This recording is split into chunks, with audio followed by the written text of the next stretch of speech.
اللہ کی تقسیم پر اوروں کو ملے ہیں مال و زر، ہم کو ملی تعلیم پر۔ الحمدللہ رب العالمین، والصلاة والسلام علی سید المرسلین وعلی آلہ واصحابہ اجمعین ومن تبعہم بإحسان الی یوم الدین، اما بعد۔ قال اللہ تبارک و تعالی فی القرآن المجید والفرقان الحمید، فاعوذ باللہ من الشیطان الرجیم، بسم اللہ الرحمن الرحیم، وما خلقت الجن والانس الا لیعبدون، صدق اللہ العظیم۔ میرے زندگی کا مقصد تیرے دین کی سرفرازی، میں اسی لیے مسلمان، میں اسی لیے نمازی۔ محترم و مکرم عزیز سامعین کرام، السلام علیکم ورحمۃ اللہ وبرکاتہ۔ زندگی آمد برائے بندگی، زندگی آمد برائے بندگی، زندگی بے بندگی شرمندگی۔ اللہ کا کروڑ ہاں ایسا ہے کہ اللہ نے ہمیں دو عالم کے مالک و مختار، گلشن ہستی کے ولی، فصل بہار، راحت آدم و بنی آدم، محمد مصطفیٰ صلی اللہ علیہ وآلہ وسلم کی امت میں پیدا فرمائے۔ تو آج انشاءاللہ وہ مسئلہ بیان کیا جائے گا جس کی معاشرے میں آج سب سے زیادہ ضرورت، وہ مسئلہ ہے میاں بیوی کا مسئلہ، وائف اینڈ ہسبینڈ کا ریلیٹیو کے بارے میں آج ہم بات کریں۔ یہ ایسا پیارا رشتہ ہے، اگر اس پر غور کریں گے تو رب کے احسانوں میں یہ ایک احسان جو نمایاں نظر آتا ہے۔ میاں بیوی کا رشتہ دل کا سکون کا رشتہ ہے۔ اللہ نے قرآن میں انہیں لباس فرمایا۔ حضور پاک صلی اللہ علیہ وآلہ وسلم نے ارشاد فرمایا، میاں بیوی ایک دوسرے کے لیے سکون کا سبب۔ مگر آج ہماری زندگی، آج ہماری میرڈ لائف کیسے گزر رہی؟ سال نہیں گزر رہا ہے، 2 سال نہیں گزر رہے، خلا یا طلاق تک بات آ جا رہی۔ حتیٰ کہ یہ تک نہیں دیکھا جا رہا ہے کہ گود میں دودھ پیتا بچہ ہے، نہ ماں کو رحم آ رہا بچے پر، نہ باپ کو ترس آ رہا ہے بچے۔ بات طلاق اور خلا تک آ کر ٹھہر جا رہی۔ وجہ کیا ہے؟ وجہ یہ ہمارے دین سے دوری ہونے سے، ہم اپنے آپ کو دین سے دور کر لیے، اپنی اولاد کو بھی دین سے دور کر۔ یہاں اتنے خواتین بیٹھے، اس میں مائیں بھی ہوگی، کتنی کوشش کر کے، کتنی جستجو کر کر اپنے بیٹیوں کی شادی کی ہوگی۔ یا اپنی مائیں اپنے آپ سے ایک سوال کرے، میں نے اپنے بیٹی سے نکاح تو کیا، میں نے اپنے بیٹی کے رشتے کے لیے دہیج تو جمع کیا، کیا میں نے اپنے بیٹی کو شوہر کے حقوق سکھائے؟ آپ کا ضمیر جواب دے گا، یہ ہرگز نہیں، ہم نے نہیں سکھایا۔ یہاں اتنے مرد حضرات ہیں جن میں باپ بھی بیٹھے ہوں گے۔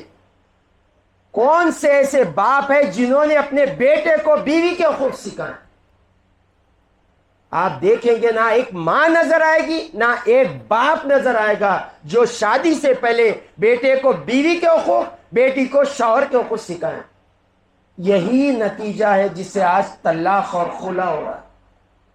آج انشاءاللہ شوہر کے حقوق جو بنتے ہیں بیوی پر، وہ بیان کیے جائیں گے انشاءاللہ اگلے پروگرام میں۔ شوہر کے پر جو بیوی کے حقوق بنتے ہیں وہ بیان کیے جائیں۔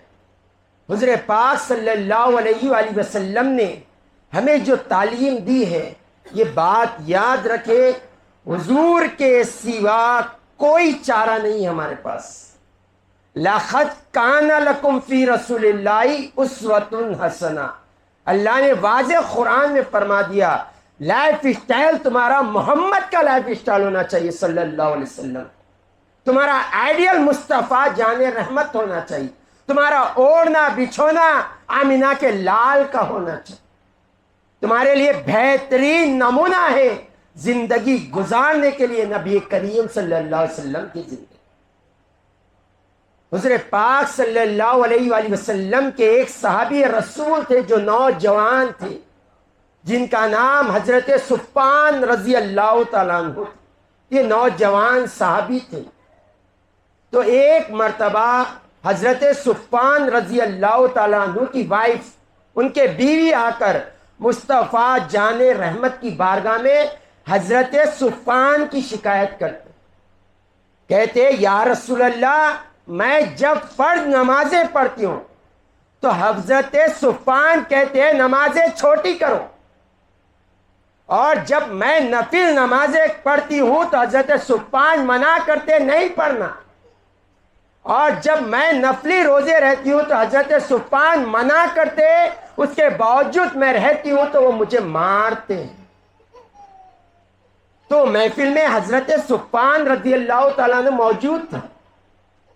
تو حضور پاک صلی اللہ علیہ وسلم نے پوچھا، اے صفوان، کیا یہ جو تمہاری بیوی کہہ رہی ہے کیا یہ سچ ہے؟ تو حضرت صفوان رضی اللہ تعالیٰ عنہ نے کہا، ہاں یا رسول اللہ، سچ ہے۔ فرض نمازیں جو میں چھوٹی پڑھو کہتا ہوں یا رسول اللہ، میں ایک مزدور آدمی ہوں، صبح سے لے کر شام تک مزدوری کرتا ہوں، اور جب پلٹ کر آتا ہوں تو یہ نماز میں ایسے کھٹ جاتی ہے یا رسول اللہ، 2 بڑی صورتیں یہ پڑھتی ہے جس کی وجہ سے نماز طویل ہو جاتی، میرا پرسان حال کوئی نہیں ہے اس کے سوا، میں آتا ہوں تھک کر یہ نماز میں کھٹ جاتی ہے تو گھنٹے نماز پڑھتے۔ تو حضور پاک صلی اللہ علیہ وسلم نے کہا، نماز اگر شوہر گھر میں موجود ہے تو فرض نماز بھی ہو تو اس میں چھوٹی سورت پڑھی جائے، اگر چھوٹی سورت نہیں ہے تو 3 آیتیں پڑھی جائے گی، اس سے بڑی فرض نماز بھی نہیں پڑھے گی عورت جب مرد گھر میں موجود۔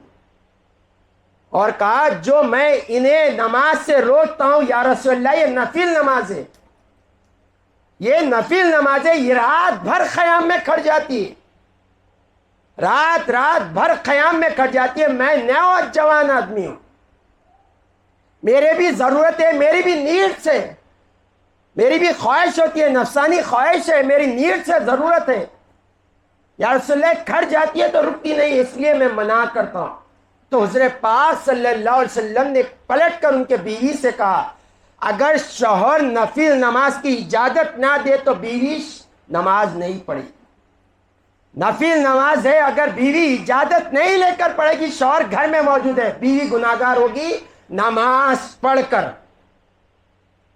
اور کہا حضرت صفوان، یا رسول اللہ، یہ جو کہہ رہے کہ نہ روزے رکھنے پر میں مارتا ہوں، یا رسول اللہ، میں نے کہا کہ میں نوجوان آدمی ہوں، یہ روزے رکھنا شروع کرتی ہے تو رکتی نہیں ہے، روزے پہ روزہ رکھتی ہے، میری خواہش ہے یا رسول اللہ، میں نفل روزے سے اس لیے روکتا ہوں، وہ سنتی نہیں اس لیے مارتا ہوں۔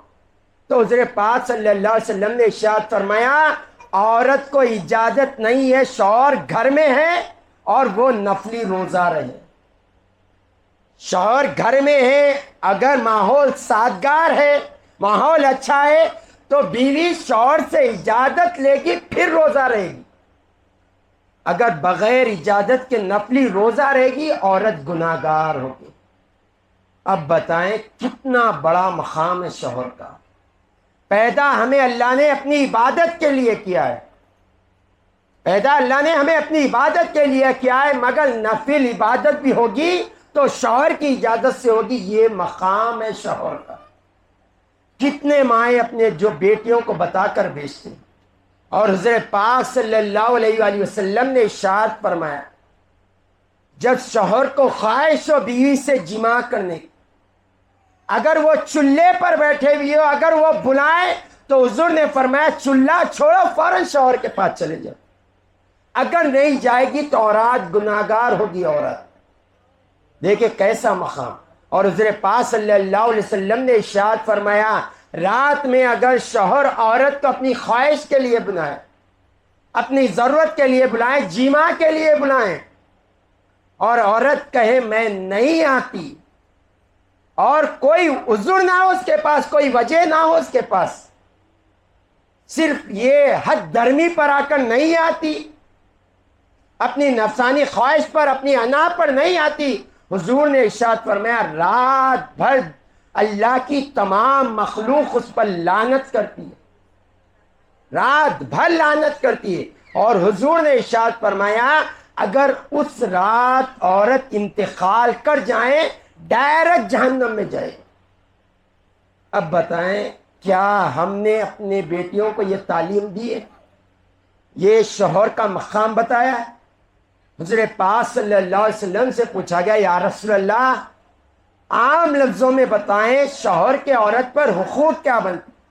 تو مصطفیٰ جان رحمت نے ارشاد فرمایا شوہر بیماری میں مبتلا ہو، سارے جسم پر چھالے ہو، سارے جسم پر چھالے ہو اور اسے پسچ جا رہی ہو، عورت زبان سے چاٹ کر بھی صاف کرے گی، شوہر کے حق ادا نہیں کرے. آج ہمارے گھروں میں جو خلا کی باتیں ہو رہی ہے، جو طلاق کی باتیں ہو رہی ہے، کتنی وجہ پر ہو رہی ہے؟ شوہر اچھا کماتا نہیں، اچھا کھلاتا نہیں، اچھا گھر نہیں ہے اس کا. یہ بات یاد رکھے عورت کو کھلانا جیسے وہ گھر میں کھاتی تھی وہ اس پر واجب ہوتا ہے. یہ ویکینڈ پہ لکھ جانا شوہر کے اوپر واجب نہیں ہے. یہ بات یاد رکھے گھر میں کھلانا واجب ہے، ہوٹل میں کھلانا واجب نہیں ہے. اور عورت کو بھی چاہیے کہ وہی خواہش کرے جو شوہر اس کی استطاعت رکھتا ہو. یہ بات یاد رکھے یہ رشتہ ایک دوسرے کو سمجھنے سے چلتا ہے. اس لیے بزرگان دین نے، دانش مندوں نے کہا جب بیوی کو غصہ آئے شوہر خاموش ہو جائیں، جب شوہر کو غصہ آئے بیوی خاموش ہو جائیں، یہ رشتہ ایک دوسرے کے لیے سکون کا سبب بن جاتا. تو ہمیں چاہیے بیوی ہے تو شوہر کے حقوق ادا کرے، اگر شوہر ہے تو بیوی کے حقوق ادا کرے، بیوی شوہر کے حقوق ادا کرے. یہ جو زندگی گزرے گی نا ایک دوسرے کے لیے جنت بن جائے، ایک دوسرے کے لیے جنت بن جائے. اور ایک بات یاد رکھے، میں یہی بیان میں کہہ دیتا ہوں، وہ بہترین انسان نہیں ہے جو نمازی ہے، وہ بہترین انسان نہیں ہے جو روزے دار ہے، وہ بہترین انسان نہیں ہے جو حاجی ہے، وہ بہترین انسان نہیں ہے جو زکوٰۃ ادا کرتا ہے، وہ بہترین انسان نہیں ہے جو قربانی ادا کرتا ہے، وہ بہترین انسان نہیں ہے جس کی زبان پر ذکر ہر وقت جاری ہو، وہ بہترین انسان نہیں ہے جو قیام اللیل کرتا اور رات رات بھر عبادت. حضور نے فرمایا بہترین شخص وہ ہے جو اپنے بیوی کے ساتھ بہتر ہے. یہ بات یاد رکھے. باہر عزت کے واسطے انسان سب کچھ کر بیٹھتا ہے، سب کچھ کر بیٹھتا ہے، باہر نکلتا ہے تو کرانے اسٹور والے کو سلام کر دیتا ہے، بستی میں دوست کو سلام کرتا ہے، رشتہ داروں کو سلام کرتا ہے، بہت سے اٹھ کر مل لیتا ہے. مگر جب گھر میں جاتا ہے تو عورت کو اپنے غلام سے زیادہ بدتر اس کے ساتھ زبان استعمال کرتا ہے. ایسا نہیں ہونا چاہیے. جہاں بیوی کے حقوق ہے اسلام شوہر کے بھی حقوق دیتا ہے. آپ یہ یاد رکھیں انسان وہی سب کچھ کرتا ہے، وہی انسان کرنے کی کوشش کرتا ہے جو انسان اپنے آپ کو جو سمجھتا ہے. اگر انسان کے اندر بندگی آ جائے نا، نہ یہ بیوی کا درد دے سکتا ہے، نہ بیوی کو درد دے سکتا ہے، نہ گھر کے جانور کو درد دے سکتا ہے. پہلے اسے یہ جاننا چاہیے کہ میں انسان ہوں، میں بندہ ہوں، بندگی کے لیے پیدا کیا ہوں، لوگوں کے سکون کے لیے پیدا کیا گیا ہوں، لوگوں کے لیے تکلیف کے لیے نہیں پیدا کیا. حضور نے واضح ارشاد فرمایا تمہارے لیے بہترین طریقہ میری زندگی ہے، اور یہ بات یاد رکھو میں ایسا کامل انسان ہوں.